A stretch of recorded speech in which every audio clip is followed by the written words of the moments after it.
everybody. Welcome to issue number 8 of Amazing Spider Webcast. We have panty wastes. We have a teacher suggesting that kids fist fight, Spidey versus the Human Torch, and Frank Merriwell. So get excited. He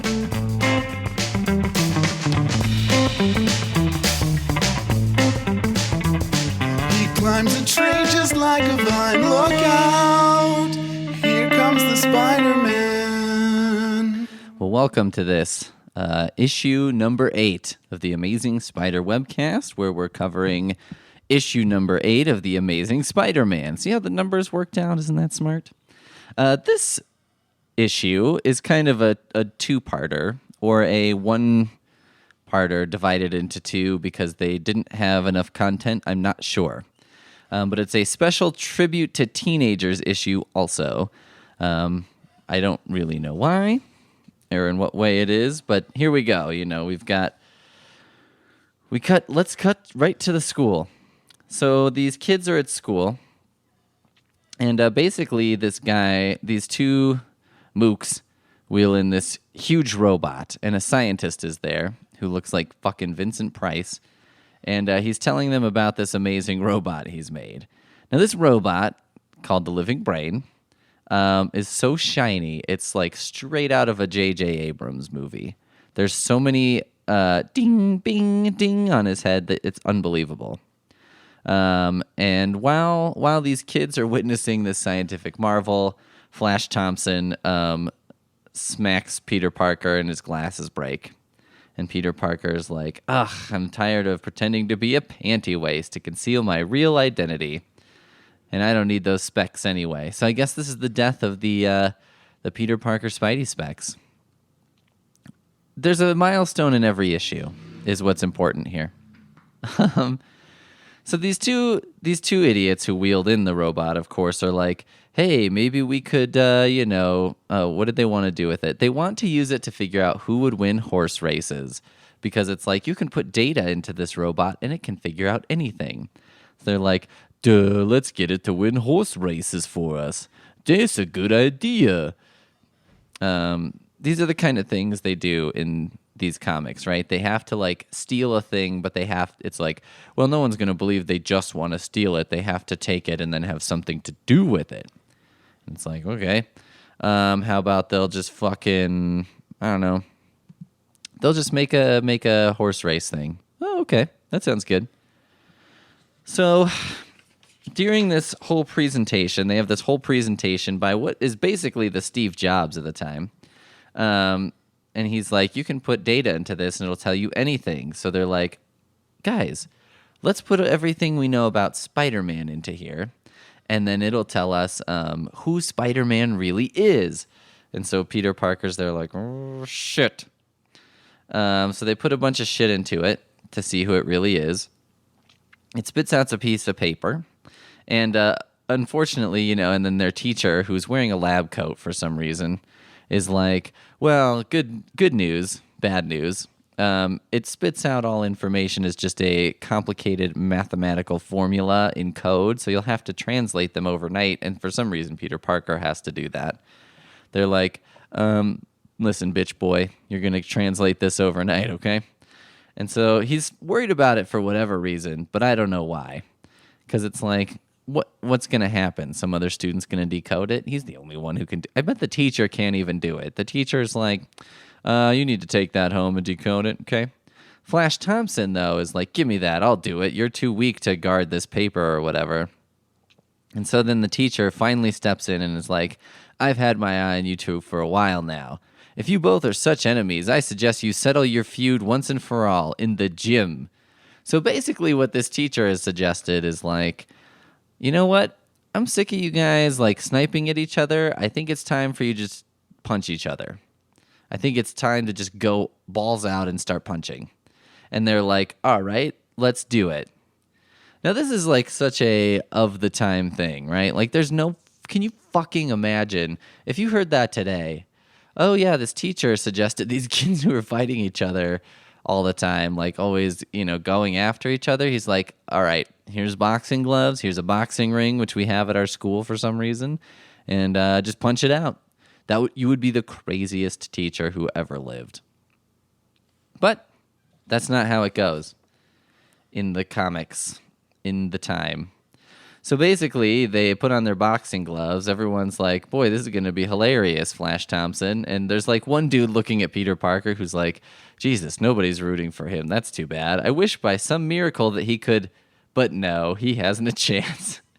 This student won't even let himself fantasize that maybe Peter Parker would win. He's like, maybe there's some way that he could just, and he's like, nah, never mind.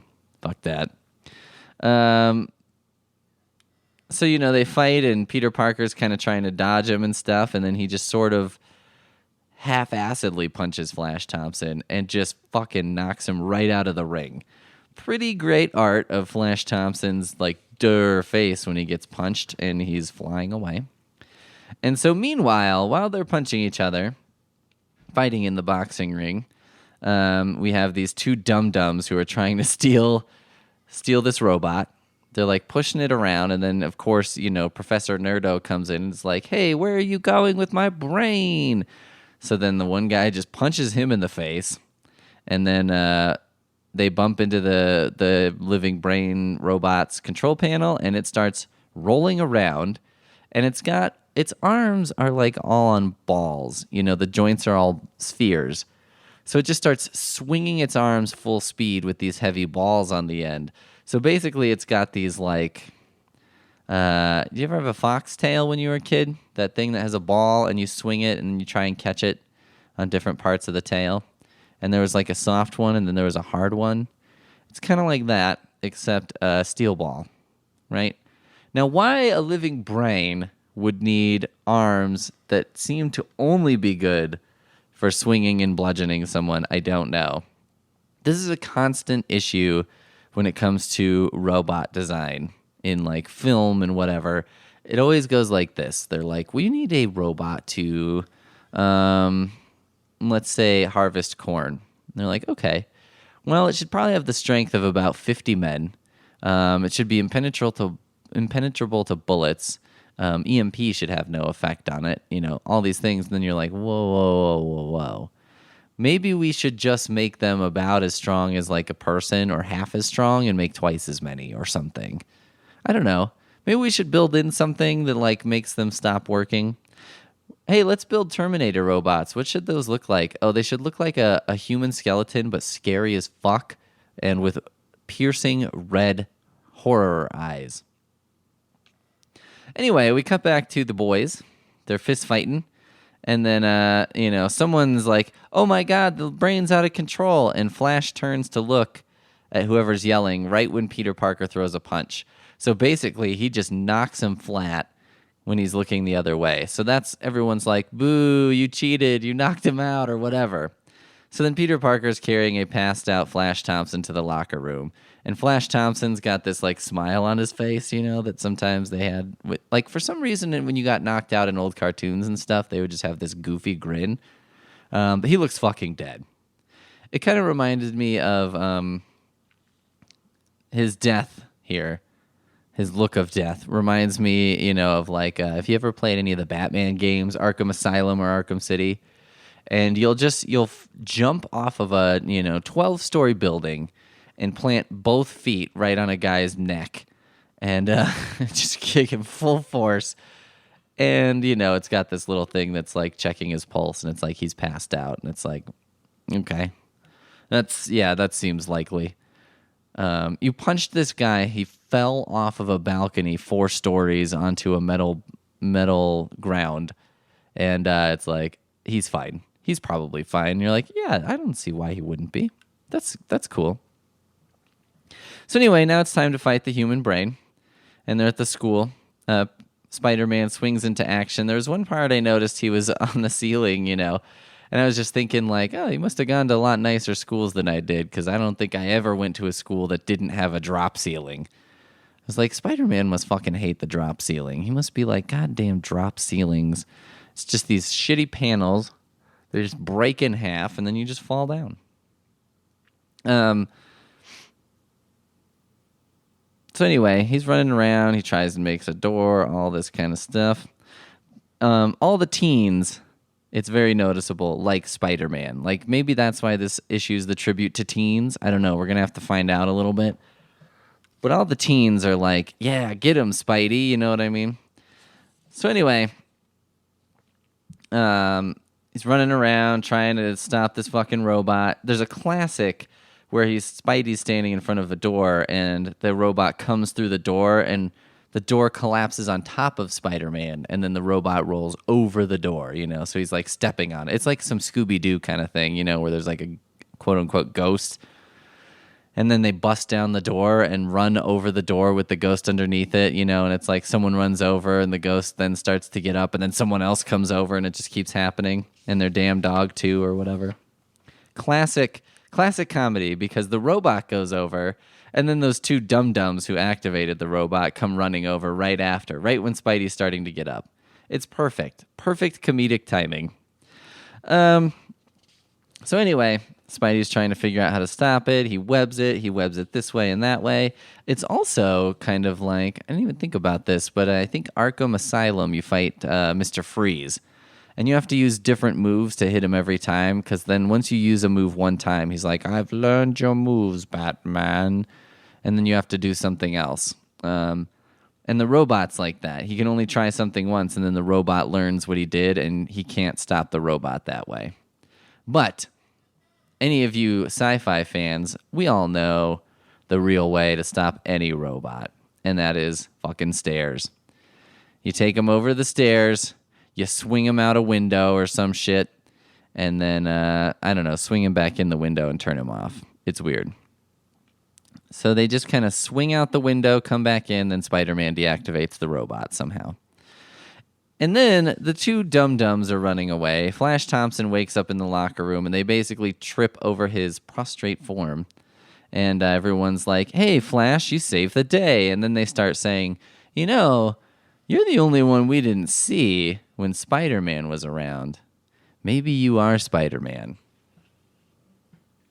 To which I was thinking, wait a minute, am I the only one who remembers the earlier issue where we played this game, where Flash Thompson dressed as Spider-Man, that Dr. Doom kidnapped him, and how that worked out? That didn't seem to go too well, did it?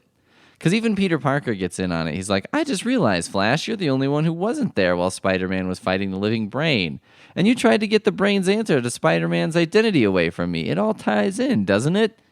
And you're like, don't you remember when you had to save this dum-dum last time? Anyway, that's the end of that story. The living brain. Crazy robot. Then we also have a story called Spider-Man Tackles the Human Torch, which I would kind of call like Spider-Man being kind of a jealous dick. Human Torch is riding around in a penis mobile, and everyone's like, ooh, look at his cool car. And he goes to a party, and he's showing off with his flame powers, and girls are like, yay, make me flames or something. And so Spider-Man's like, you know what? Fuck this asshole. He makes a giant bat out of webs, throws it in the house, and then laughs at the Human Torch's attempts to, you know, hit it with a pillow or something. And everyone else is like, hey, he's crashing a private party. And someone's like, can't you get rid of him, Human Torch? And it's like, yeah, I mean, he was just like watching outside the window while the Human Torch is having a fun party he was invited to. And Spider-Man's like, I'll ruin his fun. Real asshole move, if you ask me. So anyway, then they start fighting. And, okay, here's Human Torch. Okay, Big Mouth, you had your chance. If you won't leave peacefully, I'm going to toss you out on your pointy ear. Flame on. And then Spidey says, who writes your dialogue, Squirt? Frank Merriwell? Bum, bum, bum, bum. We have a Spider-Man old-timey reference. So let's see what Frank Merriwell is. Frank Merriwell is a fictional character appearing in a series of novels and short stories by Gilbert Patton, who wrote under the pseudonym Bert L. Standish. The character appeared in over 200 dime novels between 1896 and 1930. Some between 1927 and 1930 were written by other authors with the same pen name. Numerous radio dramas, blah, blah, blah. The model for all later American juvenile sports fiction, Merriwell excelled at football, baseball, basketball, crew, and track at Yale while solving mysteries and righting wrongs. He played with great strength and received traumatic blows without injury. All right. A biographical entry on Patton noted dryly that Frank Merriwell had little in common with his creator or his readers. Patton offered some background on his character. The name was symbolic of the chief characteristics I desired my hero to have. Frank for frankness, merry for a happy disposition, well for health and abounding vitality. Okay, so he's like kind of a jock asshole who solved mysteries, I guess. Merriwell's classmates observed he never drinks. That's how he keeps himself in such fine condition all the time. He will not smoke either, and he takes his exercise regularly. He is really a remarkable freshie. Awesome. So there you go. That's what Frank Merriwell is. There are at least 3 generations of Merriwells. Frank, his half-brother, perfect, Dick, and Frank's son, Frank Jr. There is a marked difference between Frank and Dick. Frank usually handled challenges on his own. Dick has mysterious friends and skills that help him, especially an old Indian friend without whom the stories would not have been quite as interesting. It might be nice if someone worked on the Wikipedia page for this. Just a thought. Oh, you can listen to on the Internet Archive Frank Merriwell radio show. Do you guys want to hear a little bit of Frank right now? Let's see. This is Frank Confesses in the Dark. I can only assume this has to do with something sexy. It's trying. It's trying to happen for us, but it's struggling. Just got the little circle going around. One of the titles is Frank Merriwell at Yale, and it shows what I assume is Frank surrounded by guys in kind of red KKK hoods holding a candle and some kind of weird manifesto or something. Looks pretty questionable. Boy, this just doesn't want to do it for us, huh? Frank can... Oh.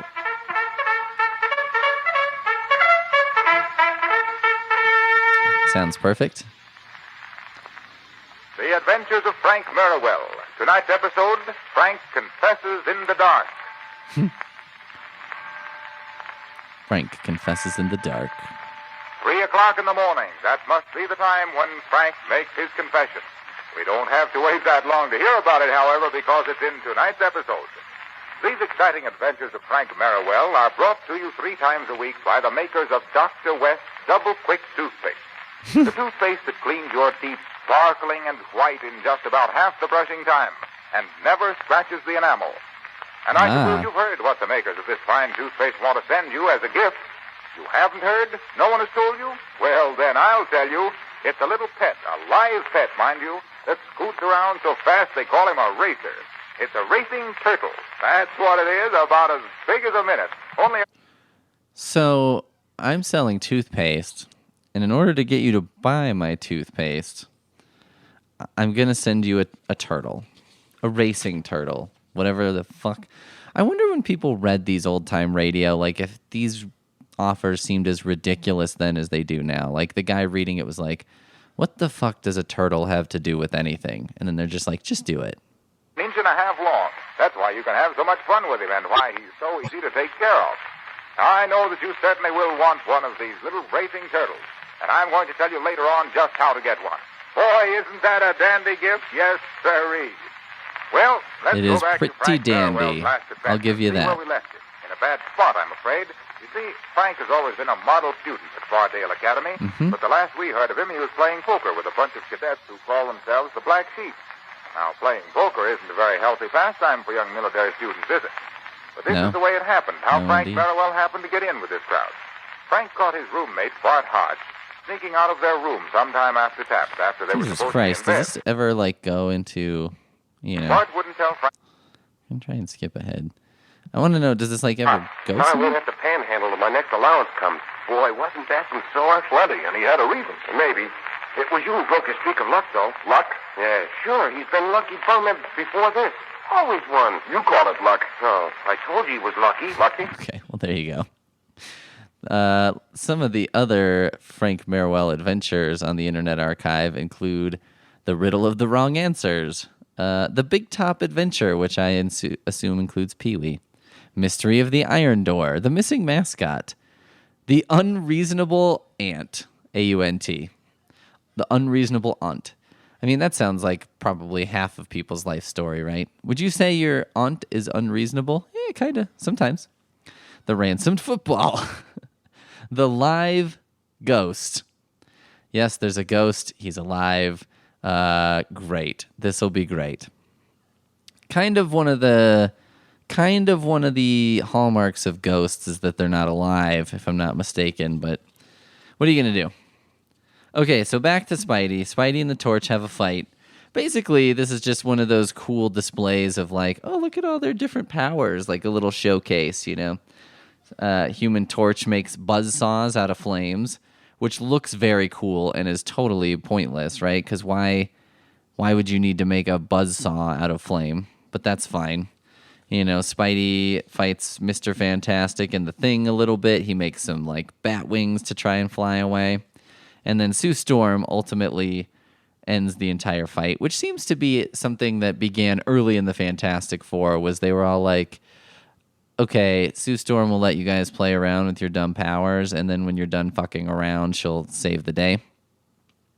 And then, Spidey is like, makes her a little heart out of web and then runs away. And that's pretty much the end. So Spidey was just being kind of a dick. And that's our tribute to teenagers. I think the lesson here, teenagers are dicks. It's a lesson well taken, is it not? I mean, it's a lesson that those of us who know teenagers well did not need. A lesson that you and I all knew. Well, I think we're there. I think we did it. I think that covers issue number 8. Stay tuned for issue number 9. It won't be quite so long this time, I promise you. And we'll see you next time. I've got to stop, take a look at myself. I've got to put the past behind me and bury my sorrow. I've got to stop, take a hold of my life. There's no more room for second guessing. I must think